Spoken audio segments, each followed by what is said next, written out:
YouTube, what the crap's going on? HeirofCarthage here, and I've been bringing you plenty of Total War Arena videos, and I think some of you are really enjoying those, and that's good. Glad you are.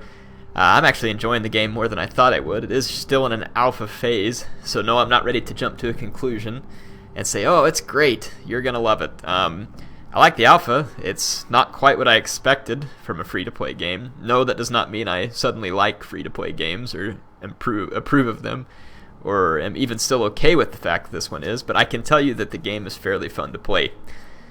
So yeah, it's an interesting concept. Again, it is limited, so not passing any final judgments. What I'm getting at in that discussion is, welcome back to Total War Rome 2, where I'm going to show you some classic online multiplayer battles here. Some of you are like, have you given up on those? No, of course I haven't. I love those still.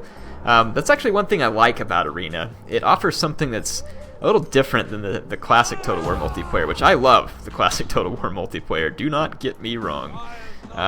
Let's actually go in here and check out my Odrysians in all their glory. This is an Odrysian Kingdom versus Carthage match. I'm going to follow these nobles for just a second. So yeah, I like the fact that Arena offers a more casual multiplayer gaming experience. And don't get me wrong, Rome 2 is pretty casual too.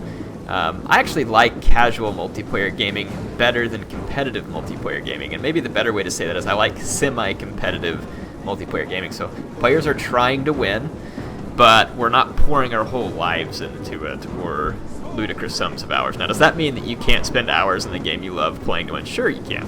I'm just saying that's what I prefer whenever I play the game.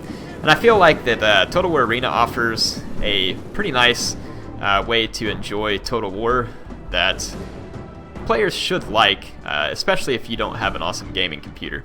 But we're not here to discuss Arena, let's discuss this match. So I've got two mercenary veteran hoplites up front. These guys are going to try and keep cavalry away, though spread as thin as they are. They probably die to a charge anyway. Very cool looking units, by the way. And then they're backed up by four of these Thracian slingers.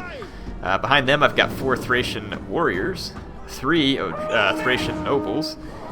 Almost said Thracian Oathsworn. That's an Attila unit. I've got four Thracian cavalry. These are Javelin Cav. Very cool units.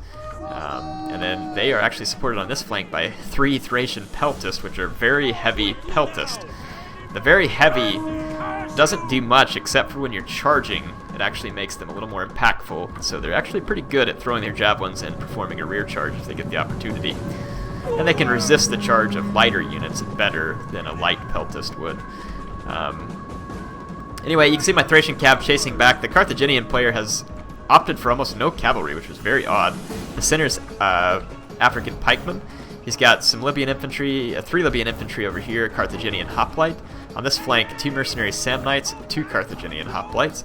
And then he's got three mercenary Cretan archers and three mercenary Balearic slingers, so his skirmishing potential is huge. Where he's going to suffer is I've got mobility, and I'm just going to hurl some javelins here. This will do very little damage. This is kind of a mistake by me, throwing these javelins into the shielded flank. I should be over here throwing them into the unshielded flank of all these Samnites and Carthaginian hoplites, and indeed I do get to do that a little bit here. And I'm not even going to use the javelins yet of my Thracian Peltist. I'm going to try and keep them.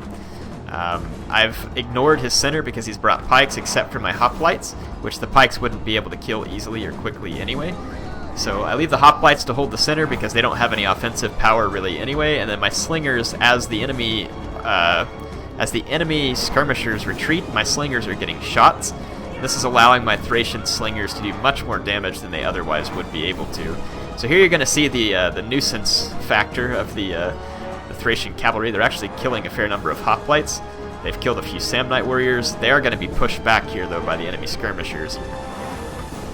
Over here I'm just going to go ahead and charge in with the Thracian warrior to absorb some of the Pilla and stuff here. They'll die, but they'll get a few kills in the process and pay themselves off. And then that means my Thracian nobles come in here with almost no damage, and they're going to just destroy this Libyan infantry in seconds. And even this Thracian warrior, after all that damage, has still gotten 20 kills, so not bad. Yeah, my Thracian nobles, though, are going to absolutely wreck in this fight, and then my Thracian Cav over here keeping his attention. In the center, I'm able to continue firing on his mercenary Cretan archers, which were busy trying to get away from my Cav. My mercenary veteran hoplites are now going to come try and assist in these fights. The mercenary Samnite warriors can actually hold off these Thracian warriors decent because of their defensive capability. And over here, I'm just going to let my opponent fruitlessly chase these these peltasts, I'll bring this peltast back in soon enough, and I bring my general around to help come finish this fight off, as well as the hoplites. So basically this is just coming over here to fix all the enemy troops in, quickly finish off this pocket, because my opponent's troops are chasing me. His pikemen have turned their back to me, and his skirmishers are drawing a little too close to my slingers, but his guys are so superior in skirmishing, this is still a somewhat dangerous fight for my slingers. Going head-to-head with the Cretan archers is not ideal. Yeah, so you can see over here his pikemen aren't really too... Here, I mean, they kind of get a hold of my my mercenary veteran hoplites, but the veteran hoplites are not a unit that can't take a little bit of this pike punishment. They can for a little while, not for too long. And as you can see, I can just pull away from his pikemen. And my Thracian nobles continue to just really own this fight. They're doing quite well, though, because his guys were... I didn't get like crazy great charges with my guys, so I mean it is taking them a while to finish off his some of his troops. But yeah, you can see my cavalry is now chasing down some of his skirmishers over here. This is very bad for the Carthaginian player. His pikemen now are going to be able to get outflanked. My general is killing his Carthaginian hoplites. I've got peltasts coming back into the fight. Now his guys are chasing all kinds of skirmish units, and they're going to pay a hefty price for it. These Thracian peltasts have a brutal missile attack. So I'm going to be chasing my opponent all over the place. His general is now going to actually get engaged by some of my Thracian horsemen. You can see here getting javelined. And then I have another unit coming in to attack him. So again, all this is very bad for the Carthaginian player. He's not in a good spot. The Carthaginians can give the Thracians some grief if they bring the right units. But it's also going to depend on the Thracian army that gets picked. I say Thracians, Odrysians. You know what I'm talking about. Same thing. Check out these pikes. They're now going to get surrounded. Rear charged by Thracian warriors. This is going to be an ugly engagement for the pikes, but a quite good engagement for me. See here, we're going to chop up some pikemen from behind.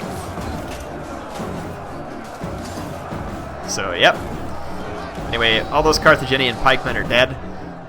Again, Odrysian Kingdom is a very interesting faction. They're not particularly powerful, but they have certain builds that can be fun. I like bringing the builds that have some Thracian peltast and some of their Jav Cav. Obviously not effective versus every faction or against every player, but they're a fun combination in my mind. I enjoy them a lot. You can see the kills here in my army and my opponent. My opponent was new to the game. He mentioned it to me, and he was a viewer, also recognized me and said that he liked my video. So I appreciate the game, Lewis. A lot of fun to play the games with you, and because Lewis played some games with me and was a good sport and had a good time, actually going to hook him up with some DLC from Rome 2, because he said that he was a relatively new player to Rome 2. So I figured it'd be a fun way to run into one of my viewers and hopefully hook him up with some DLC to continue to enjoy the game. Rome 2 is a very fun game. It was launched in very rough shape, but it's very fun now and has a lot of factions, offers a lot of fun in campaign. And to be honest, it's probably the best classic Total War multiplayer in my opinion. Shogun 2 is also very good, but I really just like the faction variety, I think, on Rome 2, even though there's a lot of other things that were better about Shogun 2. But anyway, great game, Rome 2. Thanks for the game, Lewis. I actually played one other one with him, and I will show that to you next time. Hope you all enjoyed this. HeirofCarthage, signing off for now.